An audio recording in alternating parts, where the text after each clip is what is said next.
Hello, my name is Sarah. I'm a body love and intimacy trainer from Vienna, Austria. I'm just giving you a few minutes of a self-care, the fear of missing out, and commitment reflection.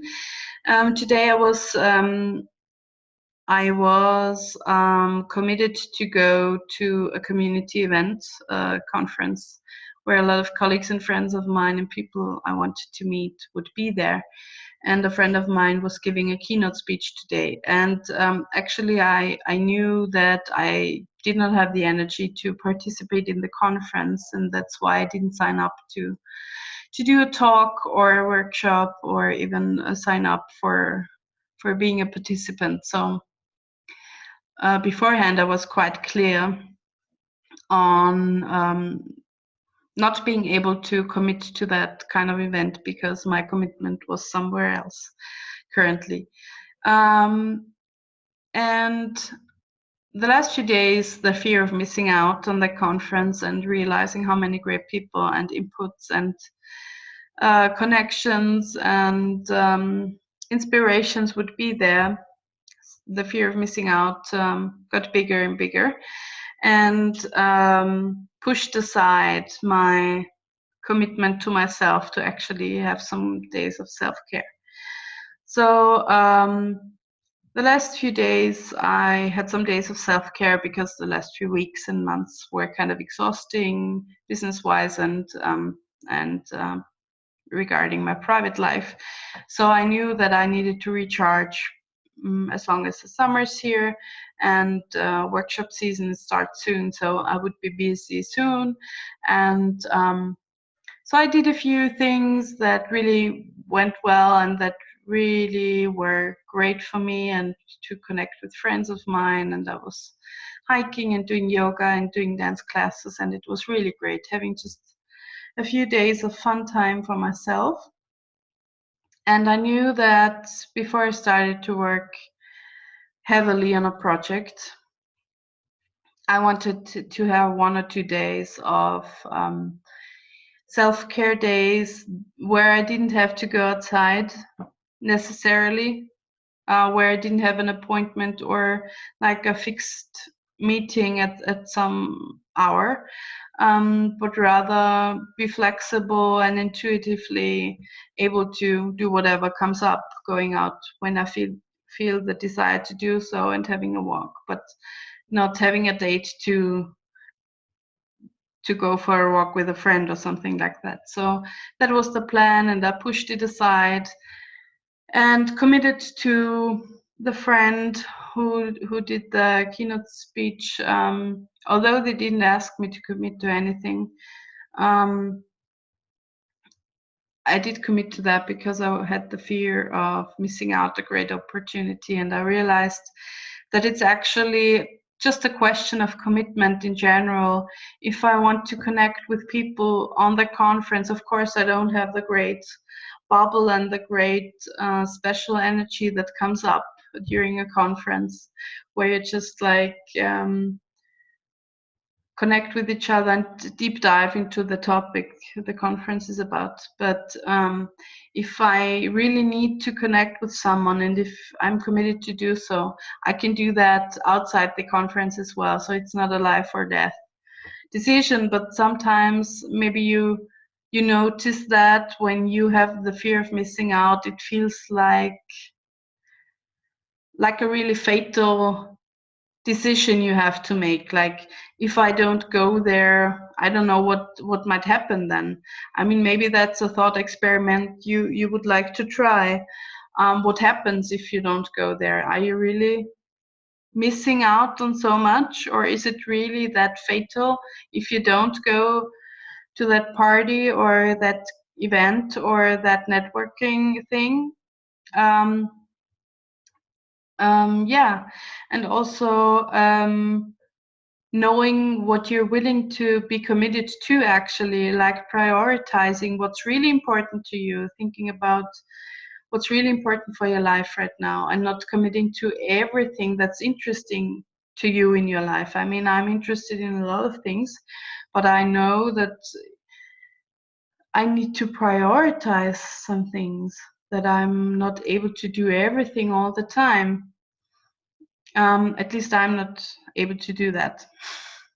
So it's of course it's also a mindset thing and a lifestyle thing. So whatever, I mean, lifestyles can be very different. Some people just live from day to day and do a lot of different things. But for me, it's like thinking about what I'm able or wanting to commit to, and be really committed to that. And that might be business wise or in my private life. So that's really important. And if I find as I find myself in this kind of saboteur voice and guilt situation today, and the fear of missing out, I didn't actually do it, but it's kind of what I'm very used to do, and that's just as so I realize and I recognize what's going on in my body. It's called a body scan. I do a body scan in my workshops and with private clients, and I also did it for a few years back. I did it like on a regular basis to check in with myself. I don't need to do that right now. I do it when I'm really stressed out and I'm not sensing what's going on in my body like automatically. When there's like really challenging situations, I talk myself through that exercise, but usually I feel what's going on because I'm doing this exercise for quite a while. And it's I call it body scan. It's you close your eyes and you breathe deeply into your body. You inhale through your nose and you exhale through your mouth, because the exhale through the mouth with sound is relaxing, it's releasing tension and stress. And if you combine it with sound, like having a sigh,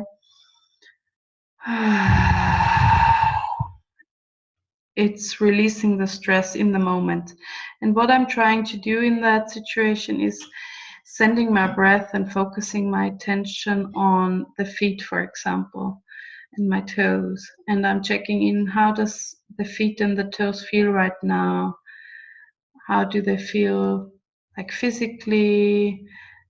Do I feel grounded on a physical but also emotional level? And I work myself up to my knees and my legs and my hips and my pelvis and my stomach. Many people experience tension and stress through the stomach, so sometimes it helps to also lay your hands on the parts of the body where you're trying to put your attention to. So it might help. And also the body heat is good to keep the energy flowing and to keep the chi flowing. Yeah, and also to have like oxygen pushed through the blood to this area, so the blood flow increases through warmth and heat. So that's kind of good, and it's easier to focus on that area of your body when you put your hands there. You can stand up for that, or you can lay down or sit down. And I work myself up, and it's just to get a feeling of what's going on. Do I have like a physical reaction when I put my attention there, or is it an emotional one? For example, when I put my hands on my chest, does it feel like someone has put a stone on my chest, or is my heart racing, or do I have a headache but it goes away when I put my hands there and breathe easily? You will recognize and sense stuff when you do that exercise, and it's just an opportunity to quickly check in. I mean, you can do it just like really quickly. you can do it when you're standing at the bus stop. You can do it when you're sitting on the toilet. It's a chance to check in with your body for 1 minute or 2 minutes. You can do it as a meditation for a longer period of time, of course, but it's not necessarily what you need to do. It's just a way of checking in. And if I find myself like a little bit split, because there is like saboteur voices and different voices that tell me I should do that, or would it maybe be good for me or for my personal state of being to do something, and then there's another part who's saying something else, or I feel in my body that there's something else, then I just put all the parts down for a moment, scan into my body, and ask myself what I'm sensing, and also ask myself how committed I am actually to that kind of thing that splits me at that moment. And then I go from there, because actually your body and your intuition, your gut feeling, tells you a whole lot. And the problem is not that you don't know what to do or that you don't feel it. Most people actually feel it, but don't take it seriously. And my commitment now, for me, like my commitment for myself is I'm doing the self-care work, and what I'm trying to do in my personal life, or like my personal way of living and teaching, and also working through my personal journey of self-care, is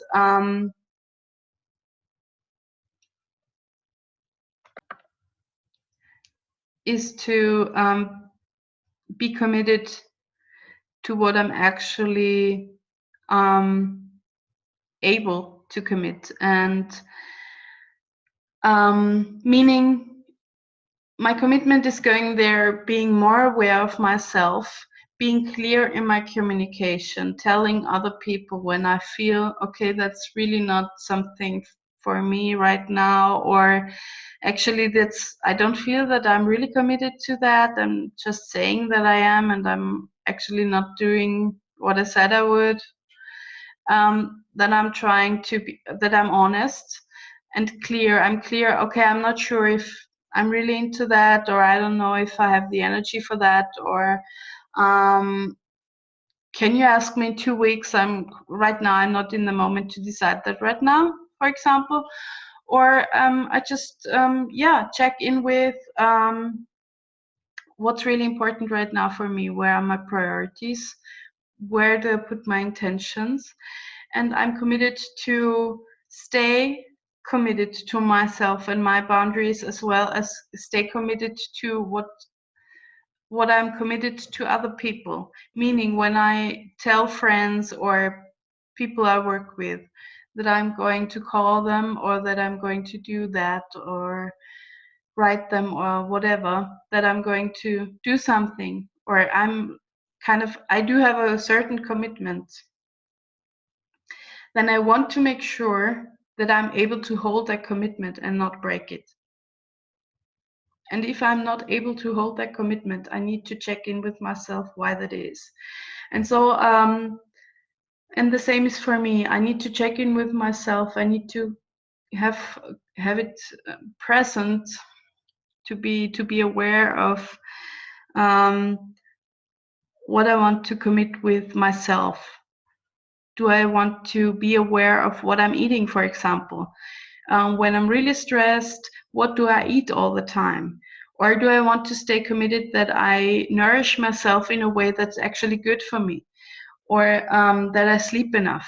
So communication and being clear about it, and communicating it in a clear way is really important for that. So I guess it's a few minutes now. It's a little bit longer than I anticipated, but I guess what I'm wanting to tell you is having like this kind of struggles is I guess part of I don't know, the system we're kind of living in, where everything is kind of fast and a lot of things are going on, a lot of great things are going on. So having the challenge to prioritize it's just here. It's just kind of a fact in a society where you have like global exchange of some sort. And so check in with yourself. I showed you how you can check in with your body, do the body scan, have a little time out, and think about what you're actually committed to do, and also be clear on your commitments and your intentions, and speak them out clearly for yourself. I mean, you can write it down, or also to other people around you. And it saves a lot of energy to actually be aware of where you're actually able to commit to, because you don't waste time and energy of someone else, and you don't waste time and energy for yourself, and you have time for the things that really matter to you at that moment. And there's a time for certain things, and times change too. So if something's not right now, it might be right at some other point. So also trust in that there's always the right time for certain things. So it's all coming back together. And sometimes it's just necessary to surrender to the flow of life. And like every circle of life, there's times of going out and being active and harvesting, and then there's times of going inwards and resting and setting the seeds for the new season. So yeah, surrender to the cycle of life is one part of self-care, and being also aware of what you're committing to and what kind of seeds you want to plant for the future and for your now. I hope it was helpful, and I wish you a wonderful, wonderful weekend. If you want further information on my work, my workshops, and there's also a webinar coming up in the community for Big Body Love, stay posted. I have the website www.lebensspiralen.com, and my new website www.bodylove.com is not up yet, but is in progress. So stay tuned and have a good weekend. Bye bye.